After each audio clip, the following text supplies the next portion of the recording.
다음 주는 부활절이고 오늘은 종료주일입니다. 내일부터는 고난주간이 시작이 되죠. 종료주일이 무슨 의미입니까? 여러분 종려나무 아시나요? 종려나무?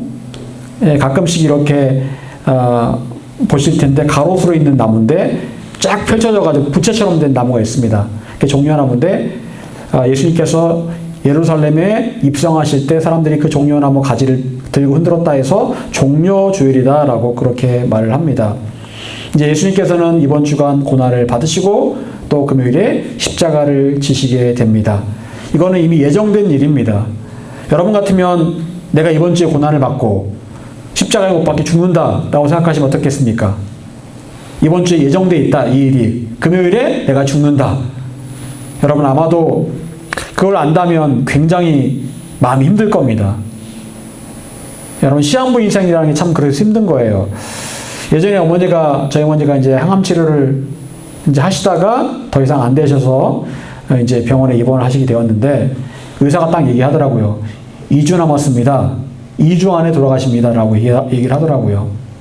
그러니까 어머니한테 그 말씀은 드리지 않았지만 이제 그 말을 딱 듣는데 마음이 이제 철렁 내려앉더라고요. 2주밖에 못 사시는구나. 그리고 그 의사가 얘기한 대로 정말 2주 안에 소천하셨습니다. 점점점 숨이 가빠지시면서 소천하셨는데 그야말로 시한부의 인생이었다라는 거죠. 여러분 사실 우리도 다 시한부 인생입니다. 우리가 단지 그 날짜를 모를 뿐이에요. 모를 뿐이지 다 시한부 인생입니다. 여러분 이곳에 계신 분 중에서 앞으로 100년 이상을 살 거다라는 분은 아마 제가 볼 때는 없습니다. 대부분이 다 100년 이내에 다 하나님의 부르심을 받습니다. 다 시한부예요. 단지 그 날짜를 모를 뿐입니다. 여러분 성경은 혼인집에 가는 것보다 초상집에 가는 게 낫다라고 말씀하고 있습니다. 왜 그럴까요? 혼인집에 가면 즐겁습니다. 기쁩니다. 누구나 다 혼인집 가서 이렇게 축하해주고 그러기를 원합니다. 그런데 초상집 가면은 왠지 좀 우울하고 슬프고 그렇습니다. 여러분 하지만 초상집에 가면 어떤 유익이 있을까요? 우리 인생에 대해서 한번 돌아볼 기회가 있다라는 겁니다. 나도 이렇게 언젠가는 죽는구나. 언젠가는 나도 떠나는구나. 이걸 우리가 알게 되면서 내가 남은 인생 제대로 한번 살아봐야 되겠다라는 생각을 할 수 있다는 겁니다. 여러분, 예수님께서는 죽을 날을 미리 받아놓고 예루살렘에 입성을 하셨습니다. 사람들은 뭣도 모르고 참 예수님 환영합니다. 하늘에는 평화요, 하늘은 영광이요, 땅에는 평화다. 막 이렇게 소리 지르고 그러는데 예수님 입장에서는 사실은 죽으러 가시는 거거든요. 마음이 굉장히 힘드셨을 겁니다. 여러분 예수님께서는 그런데 예루살렘에 들어가실 때 어떻게 들어가십니까? 오늘 본문을 보게 되면 어린 나귀를 타고 들어가셨다라고 말씀을 하고 있습니다. 말이 아닙니다. 나귀입니다. 당나귀. 당나귀를 타고 가시는데 다 큰 당나귀도 아니고 어린 나귀 새끼를 타고 들어가시게 됩니다. 여러분 왜 예수님께서는 나귀를 타고 들어가셨을까요?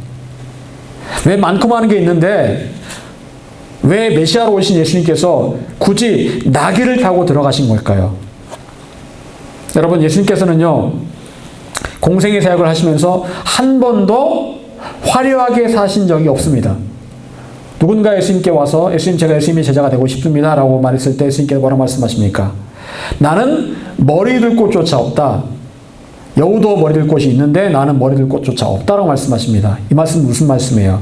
나는 집도절도 없다라는 말입니다. 말하자면 나는 그냥 하루하루 그냥 살아가는 그런 인생이다. 그런데도 네가 나를 따르겠느냐? 라고 물어보시는 겁니다.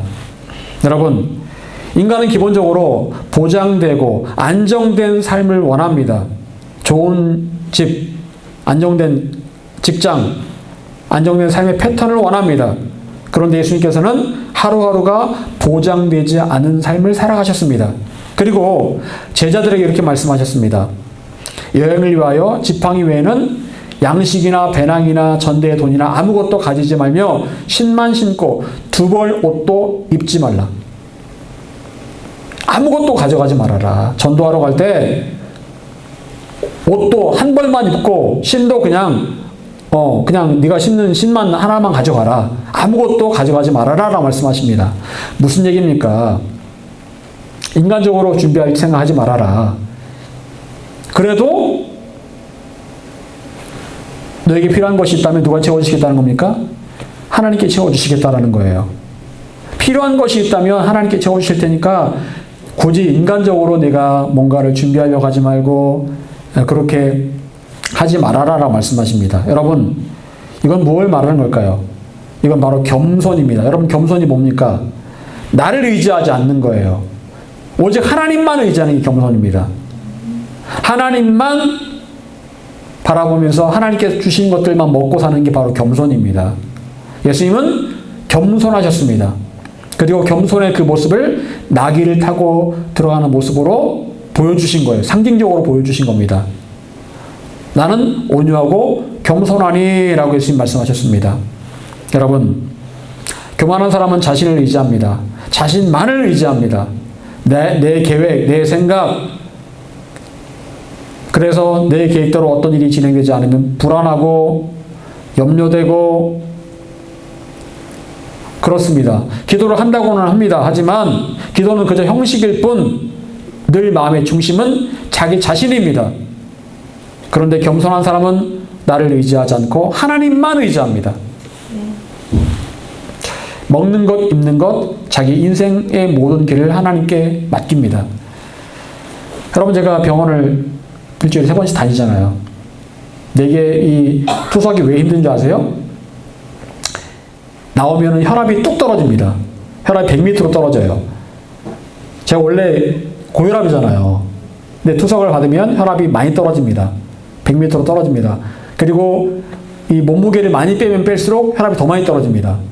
그래서 휘청휘청 하다가 쓰러지고 정신을 잃기도 합니다. 그래서 힘든 거예요. 그래서 어떤 분이 저번에 기도 제목을 올리셨는데 자기가 투석을 받고 있는데 혈압 떨어지지 않게 기도해 주세요 라고 그렇게 기도 제목을 올리셨더라고요. 진짜 그렇습니다. 예. 굉장히 이게 조심해야 되거든요. 그래서 이제 이 혈압이 떨어진 상태에서 만약에 너무 떨어진 상태에서 운전을 하게 되면 위험할 수도 있겠죠. 한 번도 그런 적은 없었지만 어쨌거나 제가 지난주에도 그런 이제 약간의 걱정이 됐습니다. 그래서 제가 하나님 기도했습니다. 하나님, 혈압 떨어지지 않게 해주세요. 이거 투석 받고 나서 혈압 떨어지지 않게 해주세요 라고 그렇게 기도를 했습니다. 그런데 정말 혈압이 떨어지지 않더라고요. 떨어지지 않았고 집에 와서 편안하게 이렇게 집에 오니까 그제서야 이제 혈압이 다시 이렇게 떨어지는 걸 제가 경험을 했습니다. 하나님께서 그동안에 딱 잡고 계시다가 이제 편안하게 쉴 수 있는 그런 여건이 되니까 원래대로 돌려놓으시더라고요. 이번 주에 2번 그걸 경험을 했습니다, 제가. 여러분, 그걸 제가 이런 일이 일련의 사건들을 경험하면서 하나님은 정말 나의 기도를 들으시는 하나님이시구나. 정말 나의 작은 신음에도 응답하시고, 내가 정말 힘들 때도 하나님께 내가 기도하면 하나님께 나의 기도를 듣고 계시는구나. 확실하게 제가 알게 되었습니다. 여러분, 그러면서 제가 마음 가운데 내가 더 하나님만 의지해야지, 더 하나님만 의지해야지, 그런 마음이 계속 제 마음에 들더라고요. 여러분, 그렇습니다. 교만한 사람은 자신을 의지합니다. 하지만 겸손한 사람은 하나님만 의지합니다. 그리고 그 기도의 응답들을 하나님만 의지하는 사람에게 하나님께서 허락해 주신다는 거예요. 예수님께서는 겸손한 모습으로 나귀 새끼를 타고 예루살렘에 입성을 하셨습니다. 여러분, 남들에게 어떻게 보이느냐 중요합니까? 하나도 중요하지 않습니다. 남들에게 화려하게 보이느냐 중요하게 느껴질 수 있겠지만 그렇지 않습니다. 그냥 껍데기일 뿐이에요. 여러분, 저는 우리 교회가 부흥하는 교회가 되면 좋겠습니다. 그래서 기도합니다. 근데 하나님께서 늘 말씀드렸듯이 막고 계신다는 느낌이 듭니다. 아직은 때가 아니기 때문에 막고 계신다는 생각이 들어요. 성령을 사모하는 120명의 성도가 우리 교회에 가득 차면 좋겠습니다. 제 마음에 요즘에 드는 소망은 어떤 소망이 있는 줄 아십니까? 우리 교회 전교인 수련회를 겨울에, 여름에 3박 4일로 하면 좋겠다. 그래서 가서 3박 4일 동안 열심히 예배하고 기도하면서 다시 우리 마음에 부흥의 불길이 타오르고 은혜가 타오르고 그리고 또 교제하고 맛있는 고기도 거먹고 그러면 좋겠다는 생각들을 제가 하면서 기도를 합니다. 그리고 우리 이 본당에 정말 성도들이 가득 차는 그런 비전을 꿈꾸며 그렇게 기도합니다. 물론 하나님께서 그렇게 해주시지 않을 수도 있습니다. 하지만 우리 교회가 이만큼 이만큼 이렇게 예배하면서 기도하는 것이 하나님 뜻이라면 저는 이것도 괜찮다고 생각을 합니다. 비록 화려하지는 않지만 우리에게 맡겨진 사명을 다 하다가 예수님 앞에 설 수 있다면 그것도 참 좋은 일이다라고 생각을 합니다. 중요한 것은 내 힘으로 뭔가를 하려고 하지 않고 오직 하나님만 의지하며 그 길을 가는 것입니다. 그럼 예수님께서는 늘 겸손하셨습니다. 예수님께서는 자기의 인간적인 능력을 의지하지 않으셨고 예수님을 보내신 하나님 아버지 뜻대로만 하겠다라고 말씀하셨습니다. 뜻대로 말씀하셨고 뜻대로 행동하셨습니다. 여러분, 그렇다면 예수님께서 예루살렘에 들어가셔서 맨 처음 하셨던 일은 무엇이었습니까? 겸손의 모습으로 가셔서 하셨던 일 두 가지를 우리가 한번 살펴보기를 원합니다. 첫 번째, 41절 같이 한번 읽어보겠습니다. 41절. 자, 시작. 가까이 온 사람 성을 보시고 우시며. 여러분, 예루살렘에 들어가셔서 예수님께서 하셨던 첫 번째 일은 무엇이었습니까? 성을 보고 우시는 일이었습니다. 성경에 예수님께서 오셨다는 말씀이 몇 군데 나옵니다. 몇 군데 나오는데 그중 한 군데가 바로 이곳입니다. 예루살렘 성을 보시고 우셨다. 사람들은 종려나무 가지를 흔들면서 예수님 환영하고 기뻐하며 소리를 치고 있었습니다. 그런데 예수님께서는 우셨습니다. 환영하는 인파들 속에서 그 인파를 지나고 나서 우셨습니다. 여러분, 왜 예수님께서 우셨을까요? 왜 우셨을까요? 43절. 내 원수들이 포도를 쌓고 너를 둘러 사면으로 가두고. 앞으로 예루살렘 성에 임하게 될 일들을 말씀하고 있습니다. 원수들이 포도를 쌓고 너를 둘러 사면으로 가둘 것이다. 예루살렘이 이렇게 앞으로 곤경에 처하게 되고 파괴될 것을 말씀하신 겁니다. 실제로 예루살렘 성이 파괴가 됩니다. 여러분, 지금의 크리스천들에게 부족한 게 무엇일까요? 지금의 크리스천들에게 부족한 게 뭘까요? 가정을 위해서, 개인적인 일들을 위해서는 기도를 많이 합니다. 근데 정말 부족한 기도가 뭔지 아십니까? 그것은 바로 나라와 민족을 위해서, 열방을 위해서 눈물과 통곡으로 기도하는 것들이 정말 부족해졌습니다. 여러분, 옛날에는 구국기도회라는 게 있었습니다. 양산에 있는 감림산 기도원에도 그 구국기도 재단이 있잖아요. 그 산 위에 있잖아요. 저도 올라가 봤는데 거기에서 나라와 민족을 위해서 부르짖어 기도하고 눈물 뿌려 기도했던 그런 재단입니다. 여러분, 옛날에는 나라와 민족을 위해서, 북한 땅을 위해서 기도하는 그 기도의 소리가 끊어지지 않았습니다. 그때는 교회가 날로 부흥하고 발전했습니다. 그리고 이 나라가 바로 서 있었습니다. 근데 어느 순간부터 기도의 소리가 끊어지기 시작했어요.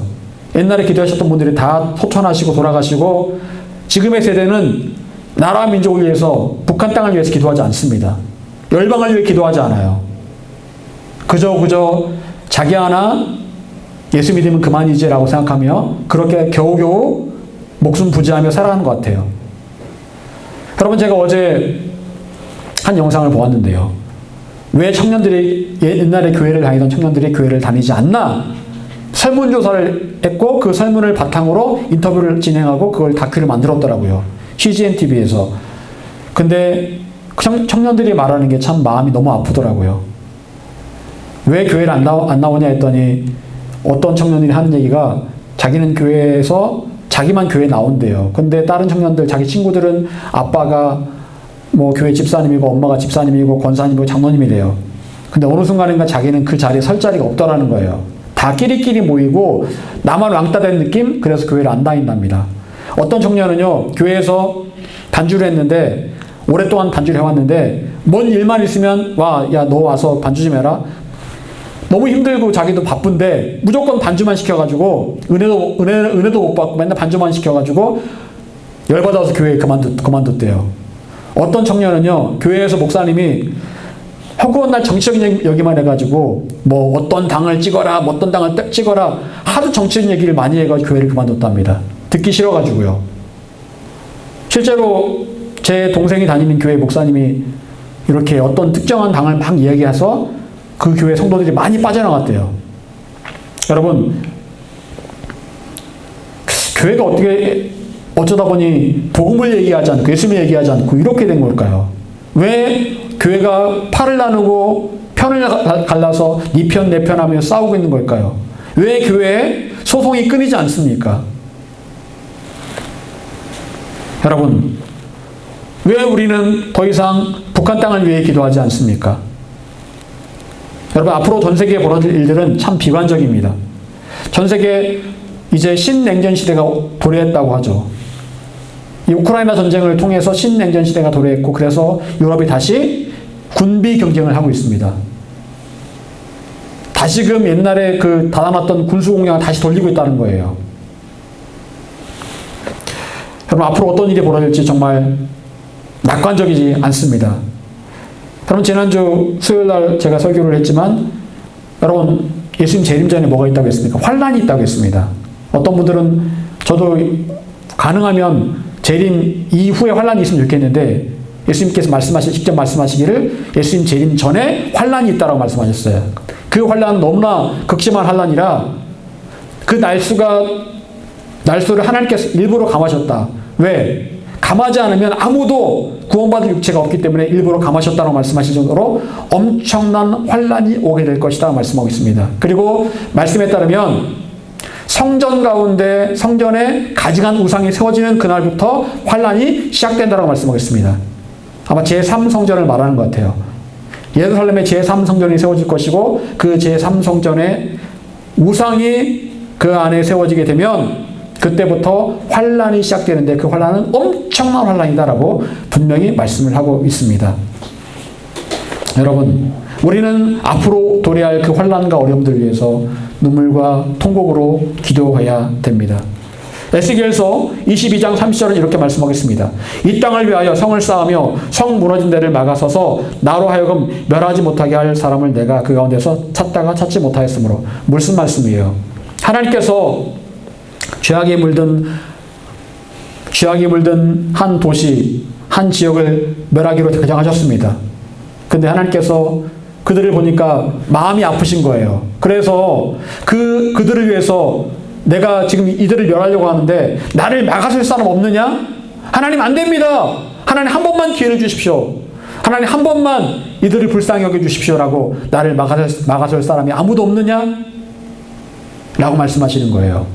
여러분, 그런 거 있죠. 내가 지금 싸울 때 여러분 옆에서 막 말리면 어떻습니까?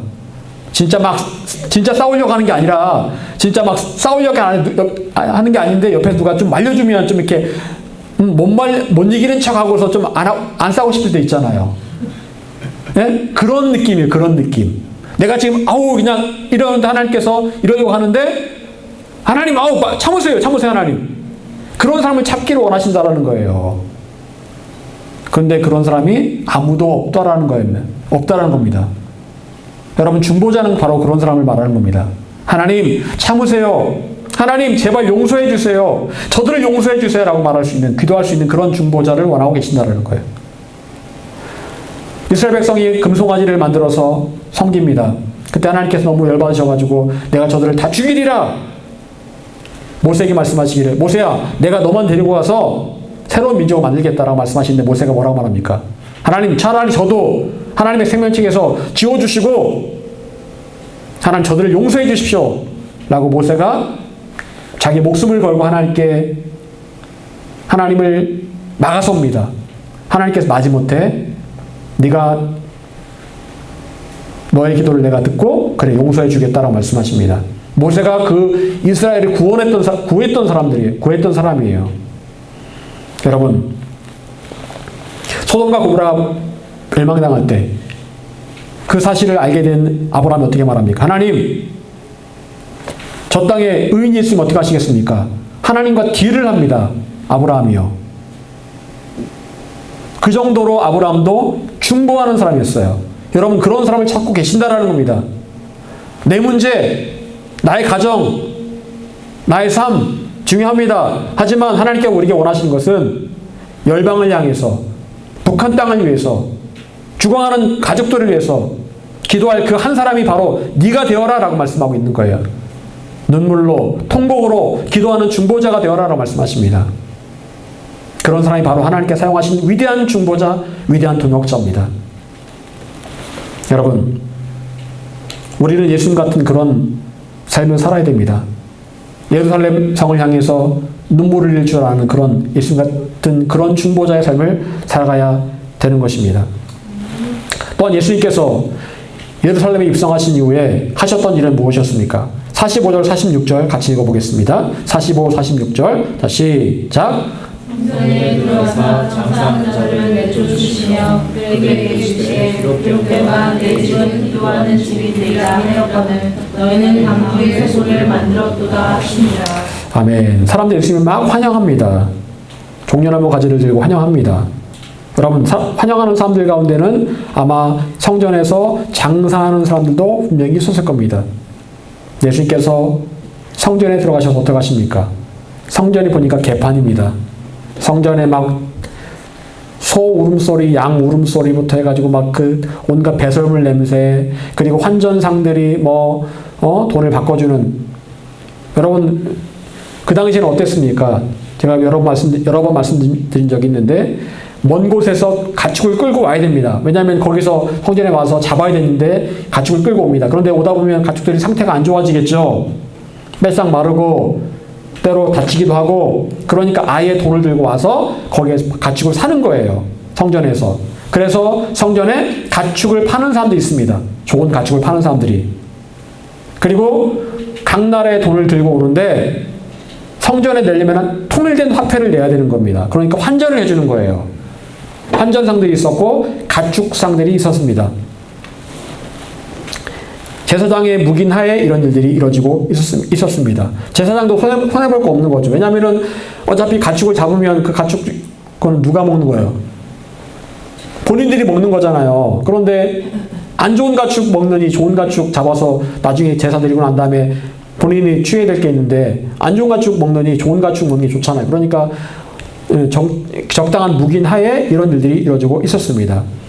예수님께서 이것들을 보고서 화를 내십니다. 막 채찍을 만들어서 가축을 내쫓으시고 그 상을 뒤엎으셨다라고 말씀을 하고 있습니다. 왜 이렇게 하셨던 걸까요? 예수님이 이렇게 말씀하십니다. 내 집은 기도하는 집이 되리라 하였거늘 너희는 강도의 소굴을 만들었도다. 내 집은 기도하는 집인데 너희는 강도의 소굴을 만들었도다. 여러분, 내 집, 곧 하나님의 전을 말씀하고 있는 겁니다.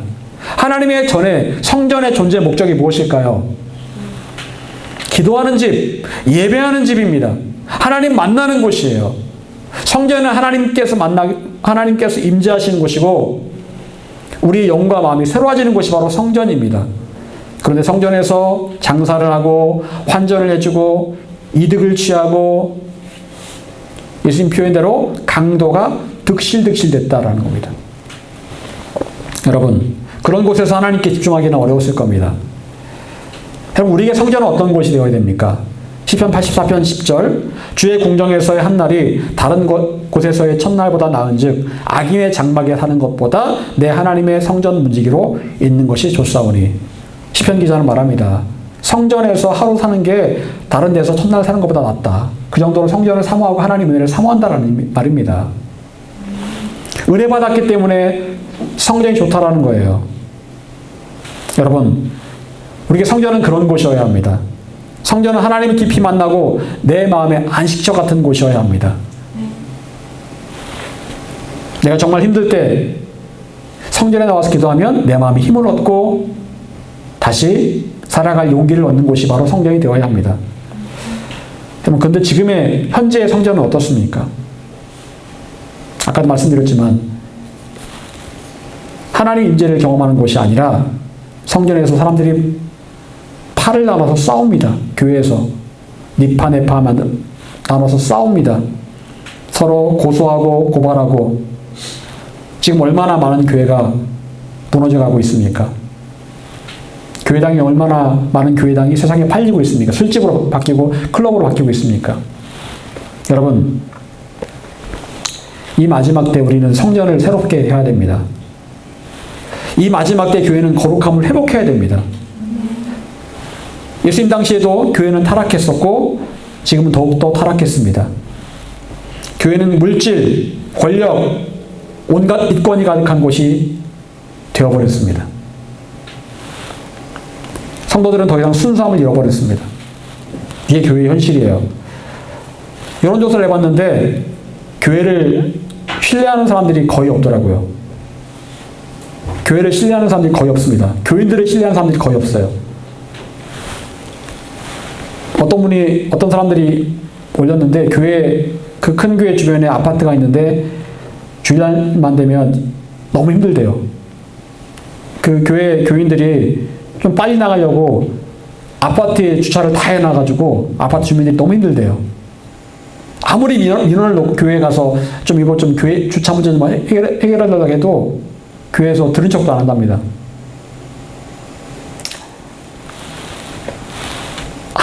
아주 굉장히 작은 일례겠죠. 여러분, 한국교회가 어쩌다가 이렇게 됐는지 모르겠습니다. 지금은 교회의 그 거룩함을 다시 회복해야 될 때입니다. 초대교회 시대는 어땠습니까? 전도하지 않아도 믿는 자의 수가 저절로 많아졌던 때가 바로 초대교회 시절이었습니다. 근데 지금은 믿는 자도 그만두고 교회를 떠나는 시절이 되어버렸습니다.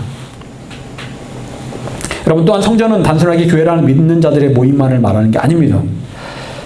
고린도전서 3장 16절 17절 너희는 너희가 하나님의 성전인 것과 하나님의 성령이 너희 안에 계신 것을 알지 못하느냐. 누구든지 하나님의 성전을 더럽히면 하나님이 그 사람을 멸하시리라. 하나님의 성전은 거룩하니 너희도 그러하니라. 우리가 또한 하나님의 성전이라고 말씀하고 있어요. 여러분 각자가 바로 성령께서 거하시는 하나님의 성전임을 믿으시기를 바랍니다. 여러분, 성령께서 우리 안에 계시면 우리는 성전입니다. 그런데 그 성전이 더럽혀지면 하나님께서 그 사람을 멸하실 것이다라고 말씀하세요. 성전이 더럽혀지면 그 사람을 멸하실 것이다라고 말씀하세요. 심판의 말씀이죠. 여러분, 우리는 우리 자신의 몸을 거룩하게 지켜가야 합니다. 말이나 행실이나 마음이나 생각이나 그 모든 것들에서 거룩함이 유지되어야 합니다. 성령께서 내 안에 계속 계시도록 나라는 성전을 거룩하게 지켜갈 수 있어야 합니다. 여러분, 우리가 거룩해지면 성령께서 우리 안에 거하시고 우리가 하나님의 거룩한 능력의 도구로 쓰임받게 됩니다. 지난주 말씀처럼 우리는 뭐라고 했습니까? 질그릇이라고 했습니다. 그리고 질그릇에 무엇이 담겨 있다고요? 보배가 담겨 있는데 보배가 바로 하나님의 영광을 아는 빛, 그리고 하나님의 심히 큰 능력이라고 말씀하고 있어요. 여러분, 질그릇에 하나님의 큰 능력이 담겨질 수 있는 비결은 무엇입니까? 깨끗하기 때문에 그런 거예요. 깨끗하면 질그릇같이 하찮은 그릇에도 하나님의 심히 큰 능력이 담겨진다니까요. 그리고 하나님의 심히 큰 능력이 담겨지면 우리가 기도할 때 병든 자가 떠나가고 병이 떠나가고 악한 영들이 떠나간 역사가 일어나게 되는 것입니다. 여러분, 거룩함이 바로 핵심입니다. 깨끗함이 핵심이에요. 여러분, 우리 성령께서 거하시는 성전입니다. 성전이기 때문에 거룩해야 됩니다. 어렵습니다. 힘든 일입니다. 하지만 노력해야 됩니다. 세상의 온갖 것들로부터 우리 자신을 지켜갈 수 있어야 합니다. 그래야 쓰임받습니다. 그래야 하나님의 심히 큰 능력이 내 안에 담겨지게 되는 거예요. 사랑하는 여러분, 예수님께서는 예루살렘 성에 입성하시어 그 성을 향해 눈물을 흘리시고 또 성전을 깨끗하게 하셨습니다. 이 두 가지를 하셨습니다. 이것은 곧 우리도 예수님처럼 이 땅을 향해 눈물을 흘리며 하나님의 거룩한 성전인 우리 자신을 거룩하게 지켜가야 함을 말씀하고 있는 거예요. 여러분, 예수님께 다시 오실 때가 가까워오는 이때에 죽어가는 영혼들과 이 땅을 향해 눈물을 흘려 기도할 줄 아는 하나님의 중보자 되시기를 바라며 또한 하나님의 성전인 나 자신을 거룩하게 지켜갈 수 있게 되시기를 간절히 축원합니다.